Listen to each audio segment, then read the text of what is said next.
Viewers, क्या हाल चाल है मेरे कुकिंग चैनल खाना विद रुखसाना में खुश आमदीद। आज एक और बहुत ही मज़ेदार रेसिपी लेके आई हूँ मटन की। तो उसके लिए हमें सबसे पहले देखें, मैंने 3 टमाटरों को काट लिया है, 3 मैंने प्याज कटिंग कर लिए हैं और 4 से 5 हरी मिर्चें डाली हैं। लहसुन अदरक नहीं डालूँगी, उसका पेस्ट डालूँगी। सबसे पहले मैंने बिस्मिल्लाहिर्रहमानिर्रहीम पानी डाल लेना आपने, तकरीबन आपने 3 गिलास डालना है। मटन है तो ज़रा टाइम लेता है। मटन को अच्छी तरह से वॉश कर लिया। बिस्मिल्लाहिर्रहमानिर्रहीम।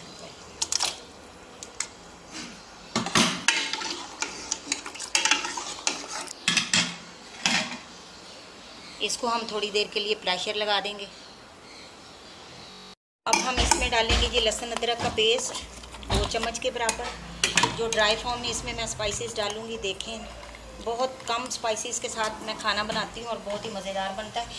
आधा चम्मच मैंने नमक डाला, आधा ही चम्मच कुटी हुई सुरख मिर्च डालनी है, आधा ही चम्मच खाने का आपने हल्दी डालनी है और आधा ही चम्मच मैंने डालना है जी गरम मसाला पाउडर, और इसमें जाएगी पिसी हुई सुरख मिर्च आधा चम्मच।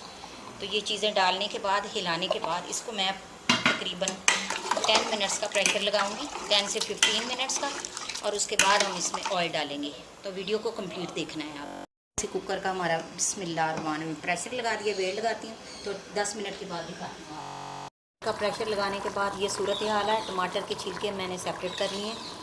अब इसमें मैं थोड़ा सा डालूँगी जी ऑयल डालने के बाद इसका पानी जो है मैं बिल्कुल ड्राई कर लूँगी और इसकी मैं अब बुनाई करती हूँ। जैसे ही पानी खुश्क होता है मैं आपको दिखाती हूँ बुनाई करनी, और हमारा जो है मटन मसाला रेडी हो जाएगा।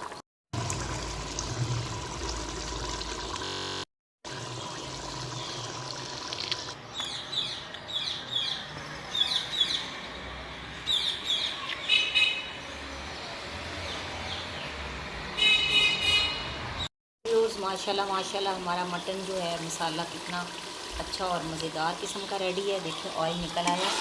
इसकी अच्छी तरह से हमने बुनाई कर लेनी है। और ये देखें इसकी बोन्स सेपरेट हो गई हैं, तो इसका मकसद या मतलब यही है कि ये अच्छी तरह से गल चुका है। तो हमारा मकसद ऐसे ही होना चाहिए कि गोश्त अच्छी तरह गल जाना चाहिए। मटन खास का टाइम लेता है और बीफ।